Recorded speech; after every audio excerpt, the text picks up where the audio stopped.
អូខេសួស្តីអ្នកនរគ្នាត្រឡប់មកវិញជាមួយនឹងវីដេអូមួយទៀតដែលវីដេអូនេះបន្តពីវីដេអូដែលយើងតឡើងអចក់យើងចង់មកនិយាយអំពីការតឡើងកបាំងហើយនិងកបាំងដៃ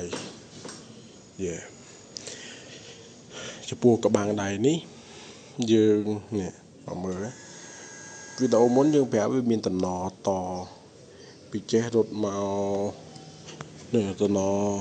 តចេះរត់មកចេះឃើញទេហើយហេតុអី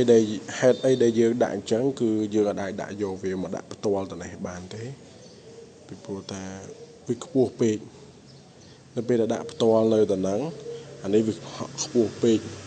តែនេះខ្ពស់ពេកធ្វើឲ្យបើកភ្នែកវិញវាបើកភ្នែកវិញយើងក៏សម្រេចចិត្តតទៅណឡើងនេះហើយណាមួយពេលយើងដាក់នៅអញ្ចឹងវាអត់ហុញមកមុខខ្លាំងពេកវាខិតទៅក្រោយបន្តិចស្រួលហើយក៏យើងបានថែមខ្ចៅពីនេះឲ្យវានឹងហើយចំពោះកបាំងដៃយើងបានដាក់ដដែលទេយើងដាក់អាកបាំងដៃដូចអាខ្មៅនោះអាខ្មៅនោះអូខេយើងដាក់កបាំងដៃដូចគ្នាហ្នឹងពណ៌ដូចគ្នាហ្នឹងប៉ុន្តែដោយសារអានេះវាមានសិនវានៅក្នុងនោះយើងដាក់អាចាស់វាអត់កើតអញ្ចឹងក៏សម្រាប់ចិត្តតអាដុំនេះដុំផុនកវងដៃអាខៀវពីមុនយកមកតវាទៅយកបដោខ្ចៅហ្នឹងតនេះតិចបានវាដល់នេះដុំចាស់ទេនេះ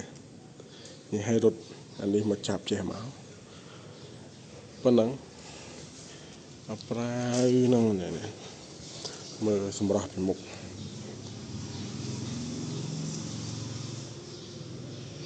បាំងដៃនឹងចាប់ដូចគ្នាអញ្ចឹងតមកចាប់អញ្ចឹង